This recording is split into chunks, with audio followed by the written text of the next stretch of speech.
Well, talks between Telkom and Business Connexion are suspended following the death of Benjamin Mophatlane, the chief executive and the founder of the smaller company. Negotiations with the state-controlled telecoms operator on hold for now. But then for the future of a deal without its visionary chief executive at the helm. This is tonight. I'm Bruce Whitfield. Joining me, the Chief Operating Officer of Business Connexion, Matthew Blewett, and Toby Shapshak, the editor and publisher of Stuff magazine. When we look at it, Matthew, I mean, Ben Mophatlane, a good friend of yours, colleagues for a decade and a half.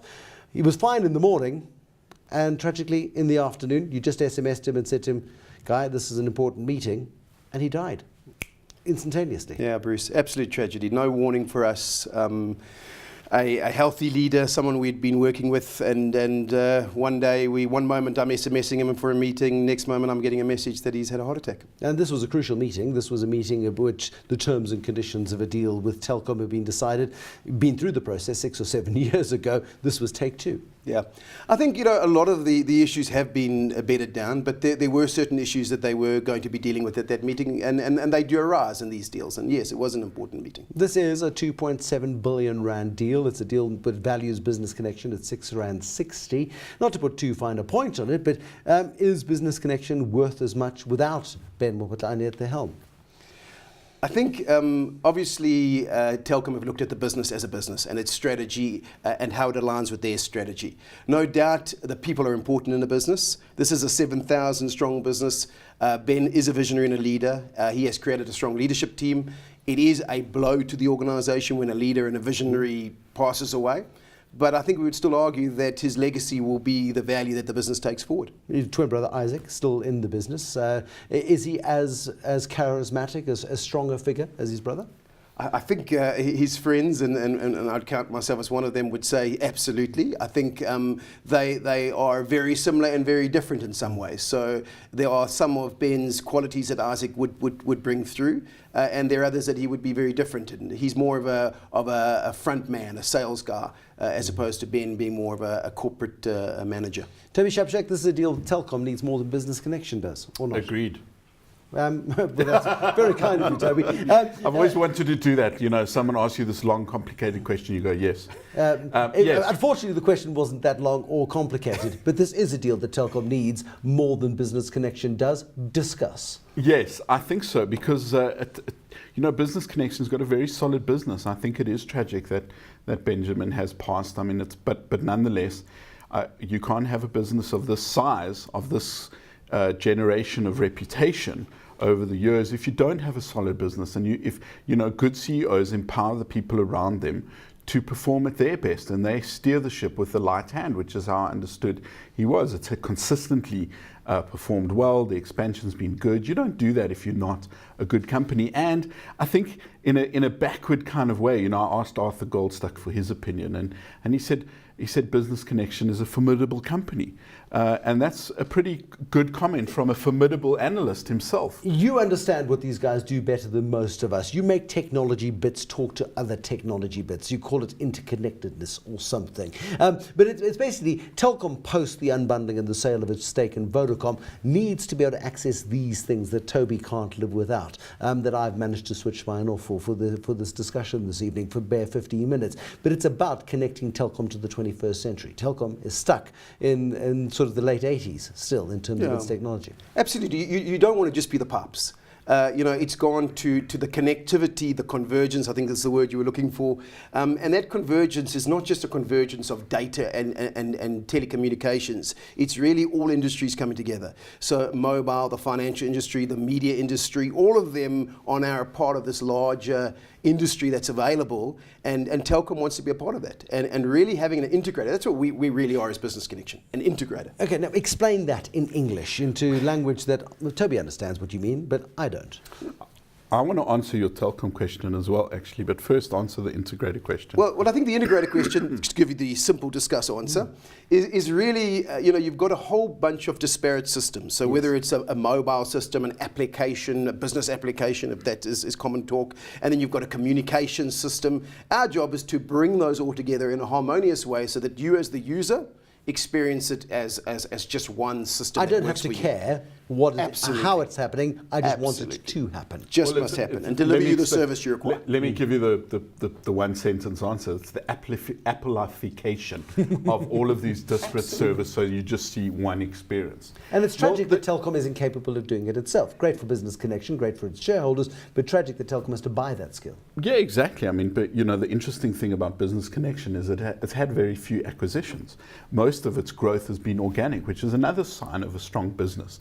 The fact that it scales and gets better at handling bigger volume as it gets there. The other thing is that it's a kind of inverse compliment that the last time around Telkom tried to buy Business Connection, there was such an uproar from all the other companies. I mean, they're no slouches themselves, Dimension Data, and the like. They're pretty big companies. They were very set against it because they would have seen the power of a Business Connection with the telco components. And how has that changed then? Back to you in a moment, Toby. How has that changed in the last 7 years? Because if they objected then, they're going to object now to this deal. They will go back to the Competition Authority and say, 7 years ago, you blocked it. The reasons are unchanged. You should block it again. Well, I think the reasons aren't unchanged. For example, at that stage, the SNO hadn't really come into play. Neotel, the second network operator. Yes. So Neotel, as a fibre-based telecommunications organisation, hadn't come through.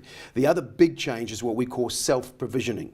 And all that means is up until that time, we couldn't, as IT companies with an ICASA license, provide networking and communication services to other customers. That changed 4 or 5 years ago. So many of the sort of monopolistic tendencies of Telkom have been taken away since then. So I think it's a completely different field now. But does this not then reinforce a potential monopoly? Because Telkom already owns the network. The South African copper network is putting more fibre optics into the system as well. It is still a dominant player. Its voice is dropping. It needs to bolster its data capability. This deal is precisely to do that and give it, again, another advantage. Yeah, I just think that if you look at, for example, a Dimension Data together with a NTT, telecommunications company, you've got those already in this country that have been brought together. Vodacom has got its own IT play. So to stop the local telco from being able to do that, I think wouldn't really be creating a monopoly and wouldn't be fair on the local. Does a deal like this, Toby, let's say, for example, the Competition Authority is okay, the shareholders okay, and it all gets done, and you've got Business Connection as part of Telkom. Does it make Telkom bearable to deal with? Well, I would hope so. I mean, I've had very different experiences as a consumer, as a journalist. I was told that if I went through Telkom Business, I'd have a different experience, which I didn't.